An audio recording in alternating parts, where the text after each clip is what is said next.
We ask our speakers to come sit on the hot seats. Go ahead, folks, and queue up for questions. I know you've been holding those burning questions because I was so cruel, made you hold them.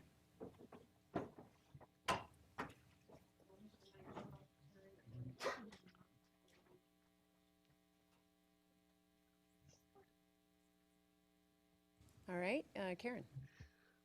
Thanks. That was a great set of presentations. I really appreciated it. I had a question for Crystal, and thank you for kind of painting that picture of what the oncology survivorship visit is like, because I think it was a real reality check for many of us.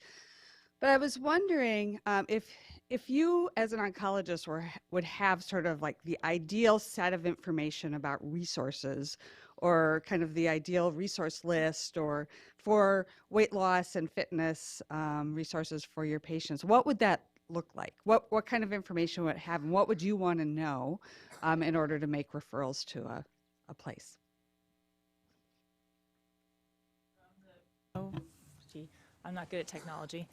From the perspective of the region, or?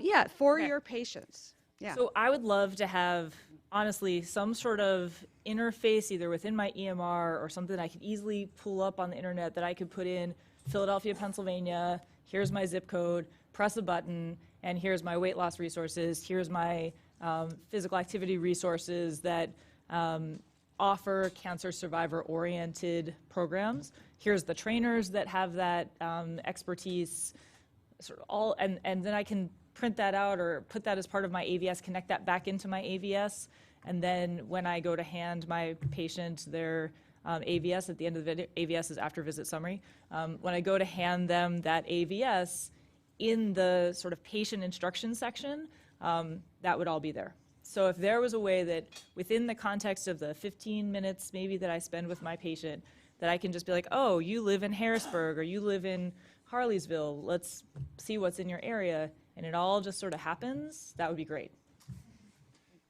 So one of the challenges with that is the experience at the University of Chicago, which mapped the South Chicago, and they hired a group of teenagers to map those resources, and about a third of the resources that were supposed to be there were not, and another third that weren't supposed to be there, they didn't know about, were. So it's not just as easy as putting together a list.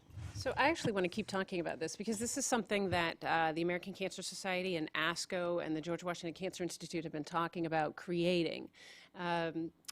The idea is sort of broader than just weight management and exercise, but the idea of sort of a registry of survivorship resources. Mm-hmm. What we've been talking about, and that would be patterned after, there's a registry of palliative care resources, the palliative care registry, where the clinical services have to auto-populate themselves. Nobody polices, and so the idea is if we let that happen and all of the different kinds of services sort of auto-populated on their own according to some matrix that we gave them, how would that work? And does that meet your concern, or are you still worried, Bill, that it would?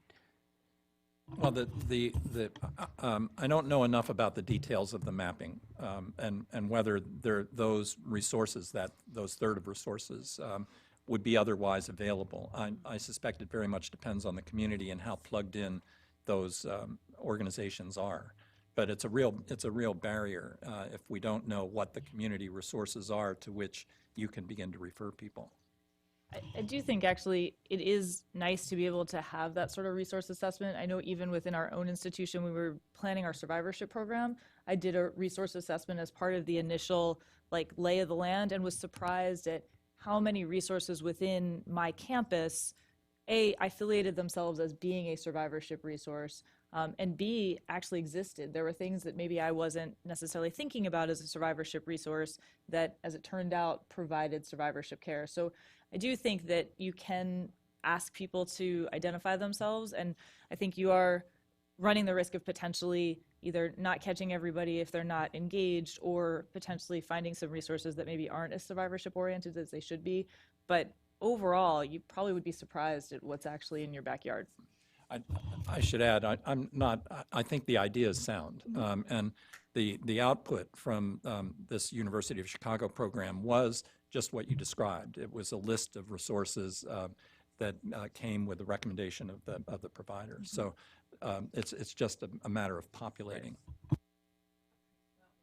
I could talk about that all day, but let's go on to the next question. Yes, hi, Elaine Trujillo, NCI. Thank you for this session this morning. I wanted to bring up a sort of a challenge that I don't think has been discussed yet in the workshop, and that is the issue of the lack of nutrition services in the cancer settings. So this is a problem that many or may not be aware of, and in fact, there was an IOM workshop last March to discuss this problem. So unlike in the inpatient setting where there's dietitians and nutrition services, in most of the cancer centers, there's very few nutritionists who are working with the oncology team. There's some, soft data that it looks like there's about one dietitian for every 2,600 patients. So, this seems to be a big crux of part of the problem. Unlike the PTs, which is wonderful, they have, for the most part, reimbursement, and maybe this was talked about yesterday during the reimbursement part. I'm sorry I missed that, but for nutrition services, CMS doesn't cover oncology nutrition services. So, in terms of weight and weight management, I think that's a huge gap that sort of parallels, this workshop, and I just wanted to bring it to your attention, and also as Dr. Denlinger was talking about, oncologists are so busy. I'm sure if you had a nutritionist as well as a PT at your hands, by your side, that would certainly help. And I would just appreciate your comments. I think the other thing to remember too is most cancer patients don't get treated at academic cancer centers, right? They're treated in the community where there's even less likely to have access to those resources. So I think that's probably, again, where a tool like Catherine's talking about, taking even the reimbursement issue off the table, because that's probably one we're unlikely to solve anytime soon. But just being able to refer people to something that here's a nutritionist, period, Right. would be a start, let alone a nutritionist who has expertise in working with oncology patients. Absolutely. Thanks. Over there. Just while we're on this topic, I was going to let you know there is a resource out there from a company called CREP. It's the Registry of All Exercise Professionals, including all of their credentials, all of their certifications. So from the exercise professional, it's clunky, I'll admit, but it's out there and available. Gannonburg, Weill Cornell, New York. I'd like to go back and discuss Dr. Denlinger's first patient, the presentation, because I enjoyed the presentation a lot, but I think the case illustrates a very important point that hasn't yet been made. As a reminder, the patient, if I remember, and you'll correct me, was a middle-aged woman who was a BRCA2 mutation carrier who developed hormone receptor positive breast cancer and was obese. And what people should recognize is that there are things that are potentially terribly relevant for those who have hereditary cancer syndromes. So in the case of BRCA1 and BRCA2 mutation carriers, there's variable penetrance. What do I mean by that? One person may develop breast cancer at age 29 and the next may be 74. And there is reasonable published data to suggest that both obesity and physical inactivity lead to increased penetrance, exactly like your patient. And so what we have done, but not yet reported, is I have a cohort of BRCA1 and BRCA2 mutation carriers, and we've looked at the relationship between body mass index and the expression of the aromatase gene in the breast, which is the rate-limiting enzyme for estrogen biosynthesis. And there's a very strong positive correlation between BMI and aromatase expression in the breast, including in BRCA2 mutation carriers. So the implication would be that for those who take care of individuals with hereditary cancer syndromes, and I can only speak to BRCA1 and BRCA2, but it's obviously a much bigger issue, weight management and physical activity may be a way to move the needle, and that's something that I think the case highlights. So does physical activity damp the expression of those genes? So we haven't been able to look at the relationship between physical activity because my specimens are all archived. I know that people's BMI, but not their physical activity state. The other thing that I would like to highlight at this meeting, because to my knowledge it hasn't come up yet, and that is metabolic obesity in the normal. So, and I don't know, I would imagine that most people here are aware of that, but there are an awful lot of people walking around who have BMI of 24 or getting a pat on the back who in fact are hyperadipose with evidence of metabolic abnormality. And I would argue that many of those individuals 10, 20 years later are showing up in clinic with type 2 diabetes, heart disease, and cancer, and that there should be a big push toward early detection and then intervention in that cohort. Thank you for bringing up that point. I think you're spot on with that. Yes. My name is Chris Kogel. I'm a professor of medicine at the University of Florida. Excellent presentations today. I'm also a new member of the NCPF. I see blood cancer patients in my clinic, and there's usually not weight issues early on, but in survivorship, there are weight issues. And from our perspective, it's usually due to a vacillation between the depression and anxiety that comes with the fear of relapse, or the pendulum swings, and there's just this exhilaration that you survived something with very low odds, and that you are going to do hedonistic things like eat fried chicken and do more sedentary activities. So what I would like to hear from you is, how are you involving mental health services? How are you handling depression, anxiety, in addition to all the nutrition and the weight tracking that your programs are doing? So I think that is a very good point, and probably under discussed in the context of a busy clinic visit. I think when you're in the survivorship phase and you have more time to speak to some of the underlying issues of why they're eating differently than they should be, or why they may not be exercising, you can uncover some of those things. But that doesn't always happen, especially early on during treatment or immediately afterwards, when patients are just happy to have rung the bell that they finished their adjuvant therapy. But I do think it is something that patients can sometimes bring up to you, and sometimes you can address it or ask some questions around why you're eating the way you're eating, or what are the things that are preventing you from exercising, or why are you not exercising, and engaging those professionals. But even at cancer centers, those resources can be sparse, and again, similar to nutritional resources, in the community, those are probably even less available. So I think it is still a challenge to get to the underlying psychosocial issues that might be driving the behavior. And it's easier actually to, I think, sometimes discuss the behavior than it is to discuss the underlying psychological root of it. The other point to be made that was not made yesterday is that physical activity is a recommended therapy for depression, but the issue is getting those patients with depression moving. Do your text messages deal with this at all? We don't sort of specifically address it, but what's interesting is what we do is one example of how it could be done, and I think most people in the room are probably familiar with the digital DPP program that has built a really successful brand. And I think the thing to remember is there's probably a lot of companies out there doing different things that we're just not aware of. So, Scale Down has been in existence for half as long as that company. We've had twice as many patients. And I would suggest that even those of you who I've been working with for 15 years had no idea what we were doing before I walked in and gave that presentation.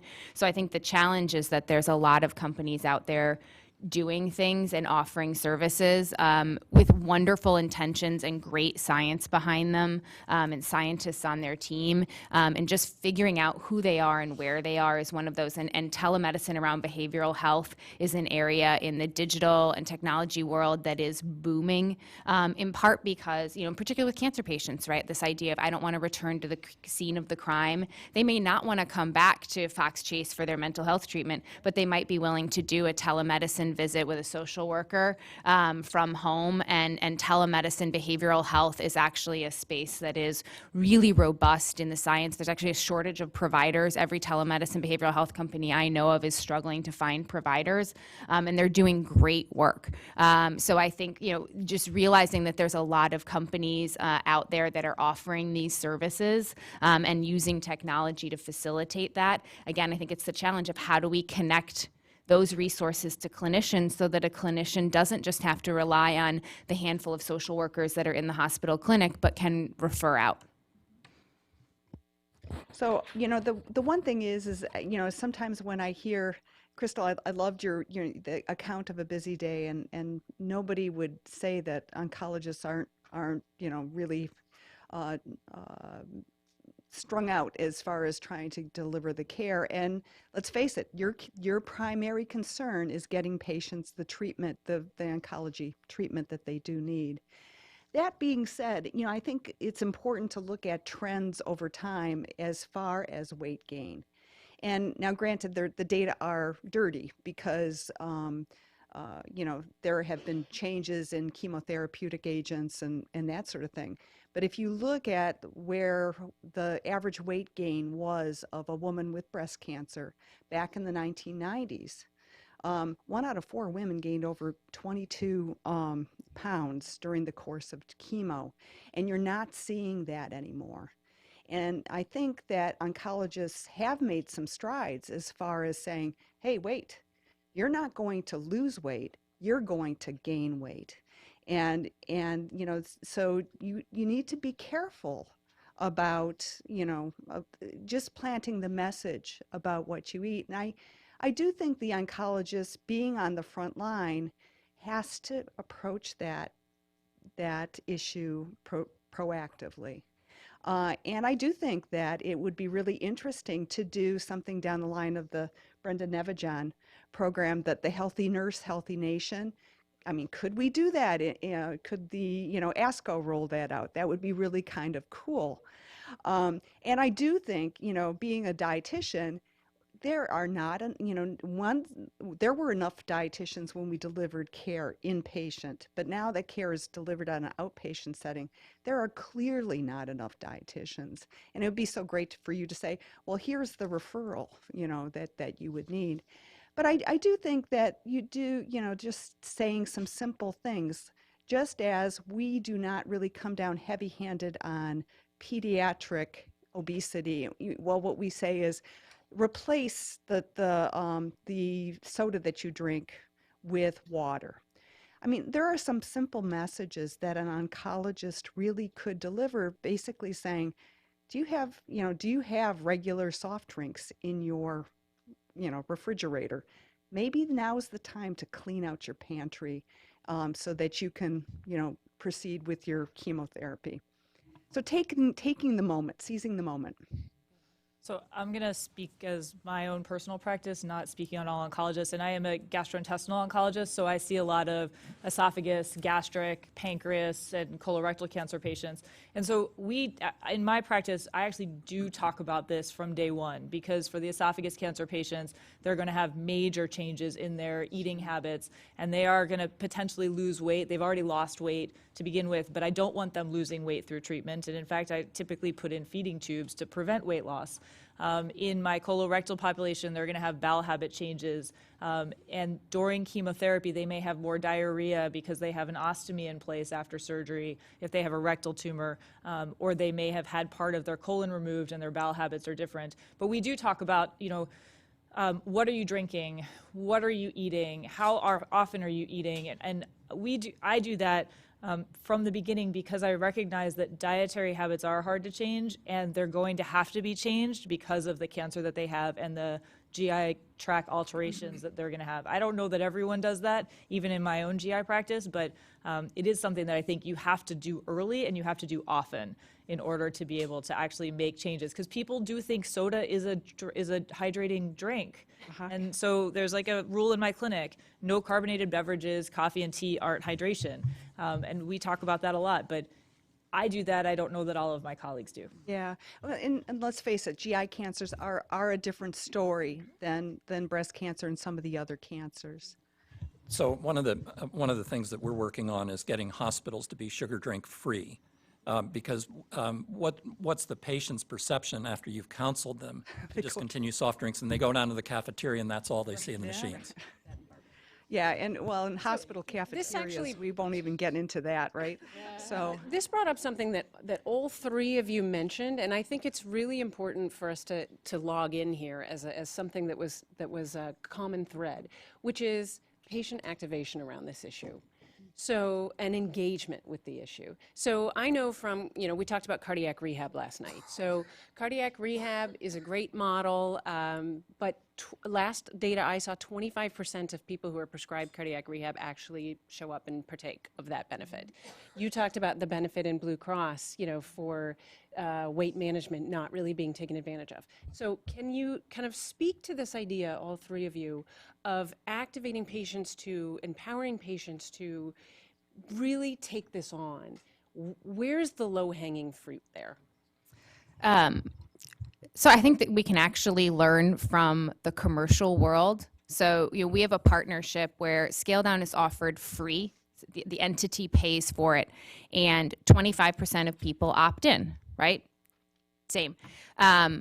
It was 20% when they just sent the patient one email, right? So they send 3 emails. Here's your link for your free access to Scale Down. In the marketing world, they would never accept trying one time to deliver a message to people. And I think there's sort of this reluctance to, I won't call it science, marketing science, but to learn from the principles and practices that other fields have spent years understanding. We can't expect a single sort of message in a clinic encounter to deeply resonate and engage a patient. That message has to be reinforced over and over again. So exactly this point, right? If your doctor tells you no sugar beverages and everywhere you look around there are sugar beverages, right? And I think you'd have the same issue for smoking, right?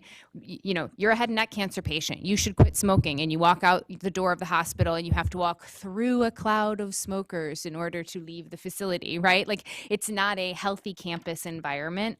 But I think we also have to, and I think that's the challenge for physicians, right? Is I think a lot of times it's sort of this, I told my patients to exercise and eat right.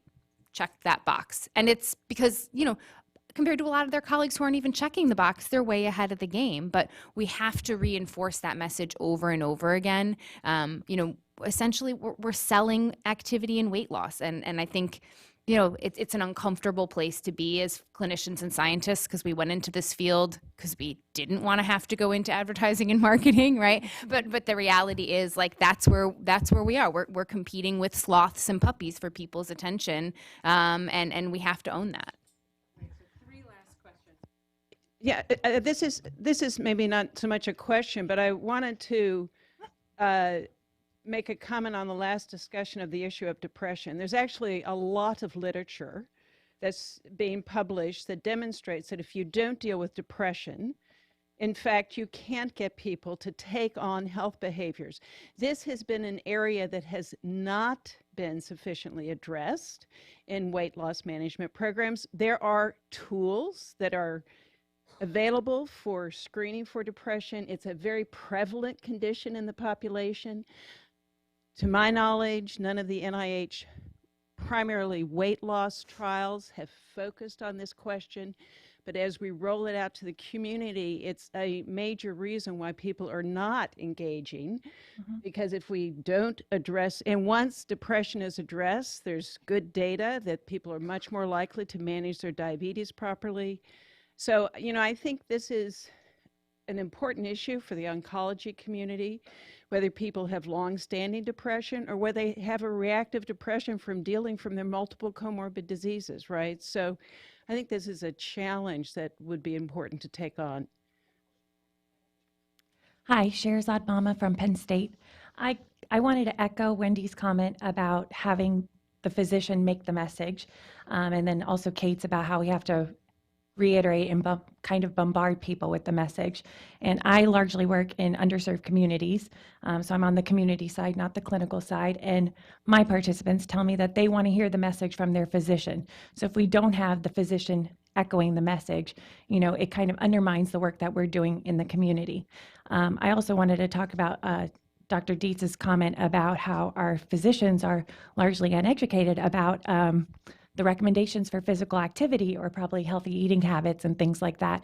And, the role of kind of this role model community leaders. And so I work in African American churches, and a lot of the times the pastors that role model for those community members. And we've seen that in churches, that if the pastor is leading a healthy lifestyle, his parishioners are doing the same. And so kind of wanted to bridge that gap. Thank you. Jennifer, we're going to let you have the last word.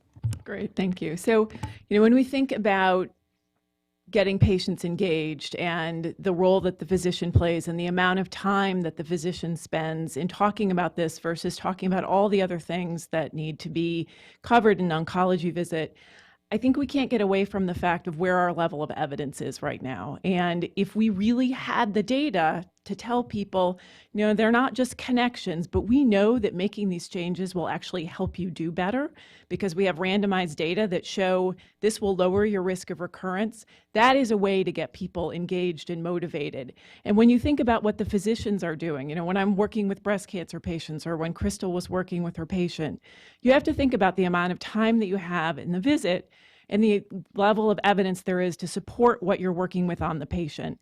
And so keeping people taking their drugs, having their screening studies, all of those things we know there's evidence that shows that helps people live longer and avoid recurrence. So I think that, it's very important clearly to educate the physician community, to make people aware of these connections. But I think that until we really have a higher level of evidence, it's going to be hard to get the full level of engagement of both patients and providers that we really need to have in order to help people make these changes.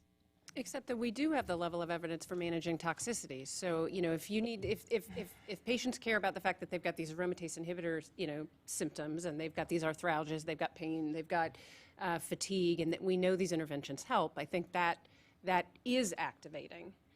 Somewhat. I will say I talk to patients about this every day, and there are a lot of different interventions looking at aromatase inhibitor joint pain. There are drugs that you can take. There's acupuncture. There's exercise. They all help a little bit. I think that it's absolutely true that these interventions have been shown to have to help people manage their symptoms, but there's a lot of other symptom intervention research too. And so where do you put this in relation to those things? I believe in this. I talk to my patients about it, but I will just say that the level of motivation that comes from symptom management is nowhere near the level of motivation that you would get if you're able to actually say that these things will make a difference in terms of outcomes. But I would like to just say, that patient voice that we started off with, that clinician that said, you're more likely to die of a heart attack is important.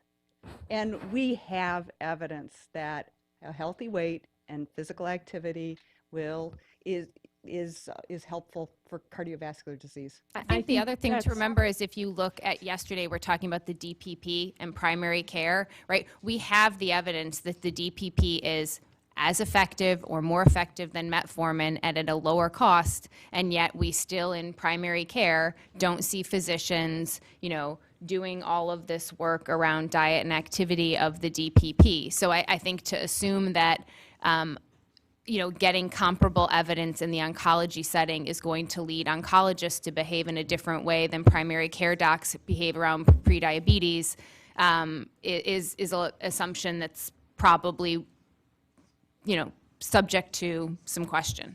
Well, the cane is coming, so I'll let you get a break. Please join me in helping us thank our speakers.